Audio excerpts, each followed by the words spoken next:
Good morning everyone, Priyanka ব্লগসের একটি নতুন ব্লগে আপনাদের সবাইকে স্বাগত জানাচ্ছি। আমি প্রিয়াঙ্কা। আশা করছি আপনারা সবাই ভালো আছেন, আমরাও ভালো আছি। এখন সকাল এই 7:30টার মতো বাজে, আর আজকে আমি ইচ্ছে করেই দেরি করে সকালবেলা ঘুম থেকে উঠেছি। তার কারণ আমি জানতাম আজকে সকালবেলা বৃষ্টি হবে। কাল রাতে যখন আমি ঘুমোতে গেছি তখন কিন্তু বৃষ্টি দেখেছি নামেনি। তারপর রাতে কখন যে বৃষ্টি নেমেছে, সেটা মাঝরাতে নেমেছে নাকি ভোররাত্রিবেলা নেমেছে না সকালবেলা নেমেছে, সত্যি আমি কিছু জানি না।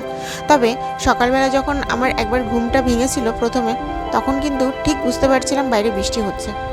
তারপর মা 7:30টার সময় আমাকে ডেকে বলল, ছাদের কাজটা তাড়াতাড়ি করে আয়, তার কারণ আবার হয়তো বৃষ্টি নামবে, আর এবার ভালোভাবেই নামবে। তো ভাগ্যিস মার কথাটা শুনেছিলাম, আর মায়ের কথাটা কিন্তু সত্যিও হয়েছিল। আমি পটাপট ছাদে চলে এসে আমার যখন কাজগুলো প্রায় কমপ্লিট হয়ে গেছে, প্রায় তখনই আর একটুর জন্য আমি বৃষ্টিতে ভিজতে হয়নি। আর এখন তো বৃষ্টিতে একদমই ভেজা চলবে না, তার কারণ জ্বরকে মোটেও আসতে দেওয়া যাবে না। আমার এখন জ্বর হলে পৃথ্বীবাবু আর মা খুব চাপে পড়ে যাবে। ভগবানের আশীর্বাদে অন্ততপক্ষে আমার এই কয়েকটা বছর এই পৃথ্বীবাবু কনসিভ করার পর থেকে মোটামুটি এই পৃথ্বীবাবুর এখন 17 মাস চলছে। এর মধ্যে সেরকমভাবে কোনো দিনই জ্বর আসেনি। ওই এসছে হালকা পাতলা তো এসছেই, কিন্তু সেটা একটা দিন গোটা দিন স্টে করেনি। আর আমার সেরকম কোনো মেডিসিন নিতেও হয়নি। তো এটা সত্যি ভগবানের আশীর্বাদ। মাঝে মাঝে পুরনো দিনের কথা খুব মনে পড়ে যায়। পুরনো দিন বললে এই তো মনে হয় মাঝে মাঝে এই তো সেদিনকার কথা। আমি কনসেপ্ট করার মোটামুটি 2.5-3 মাস পরে যখন জানতে পারলাম বা পুরোটা বুঝতে পারলাম যে পৃথ্বীবাবুকে নিয়ে আর আমার মাকে নিয়ে আমাকে একাই চলতে হবে, সবটা আমাকেই সামলাতে হবে, তখন সত্যি কথা বলতে না প্রচণ্ড ভেঙে পড়েছিলাম। প্রচণ্ড। মুখে হয়তো প্রকাশ করতাম না বা মায়ের সামনে হয়তো প্রকাশ করতাম না, তবে খুব কাঁদতাম ভেতরে ভেতরে, মনের ভেতরে, বা মাঝে মাঝে তো ঘরের দরজা বন্ধ করে বা বাথরুমে ঢুকেও কাঁদতাম, খুব কাঁদতাম। তারপর পৃথ্বীবাবুর কথা চিন্তা করে চুপ করে যেতাম। এখন যদিও বা সেই সমস্ত দিনের কথা মনে পড়লে খুব হাসি পায়।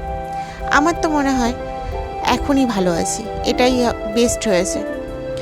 আমাদের সাথে যেটা হয়, প্রথমে আমরা খুব ভেঙে পড়ি, ভাবি যে এটা এরকম কেন হলো, হয়তো ভগবানকে দোষারোপ করি, ভগবান তুমি আমার সাথে এটা কেন করলে। তারপর বুঝতে পারি যে না, ভগবান যা করে সেটা মঙ্গলের জন্যই করে। সেই সময়টা আমরা বুঝতে পারি না, কিন্তু পরে সেটা খুব ভালো করে টের পাই। যেমন আমি সত্যি কথা বলতে এখন ভীষণভাবে টের পাই বা ভীষণভাবে বুঝি যে যা হয় মঙ্গলের জন্য হয়। যেটা হয়েছে আমার সাথে সেটা মঙ্গলের জন্যই হয়েছে। আজকে সেটা হয়েছিল দেখে আমি পৃথ্বীবাবুকে নিয়ে, আমার মাকে নিয়ে খুব ভালো আছি, বিশেষ করে মানসিক শান্তিতে আছি। আর এই যে আমাদের সকালবেলার আজকে ব্রেকফাস্টে ছিল রুটি আর চা। সকালে আজকে আমি আর স্নান করে পুজো দিইনি, তার কারণ জলটা ভীষণ ঠান্ডা। হ্যাঁ, গরম জল করে হয়তো স্নান করে তারপর পুজো দিতে পারতাম, কিন্তু আজকে আর সেটা করলাম না।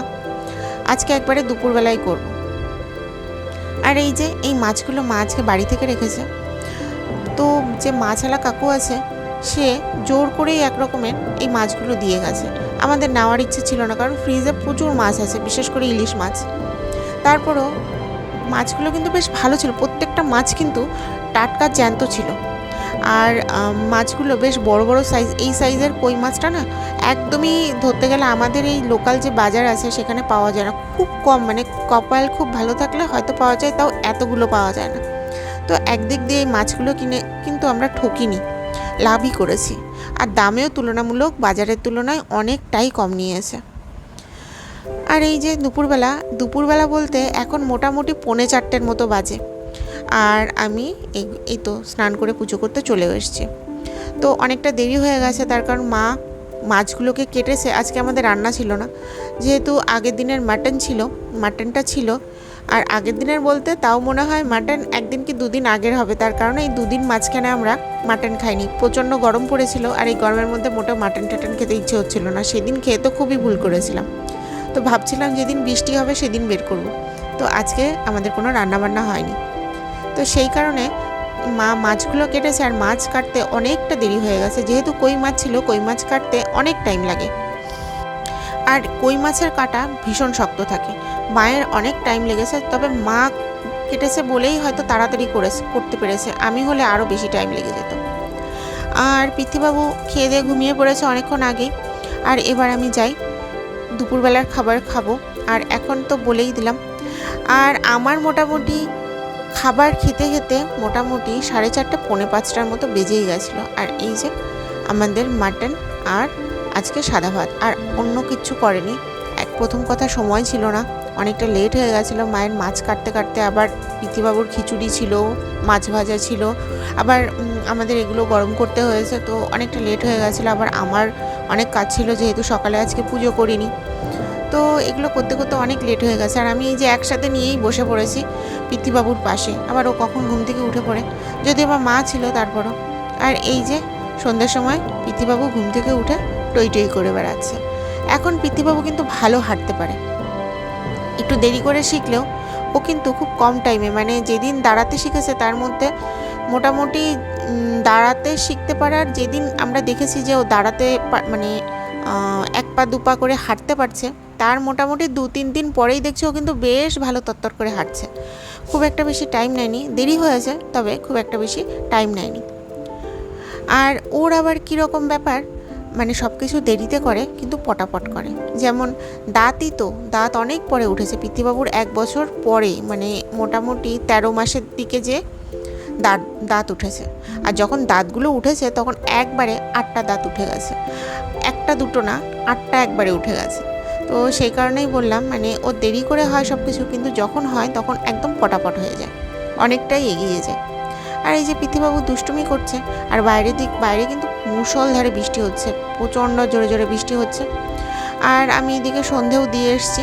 আর আমাদের যেহেতু ছাদে ঠাকুর ঘর, তো সন্ধে দিতে গেলে অন্ততপক্ষে সত্যি কথা বলতে ভিজেই যেতে হয়। তারপরও আমি যখন গেছিলাম সেই সময়টা একটু কম ছিল বৃষ্টি, ভিজতে হয়নি।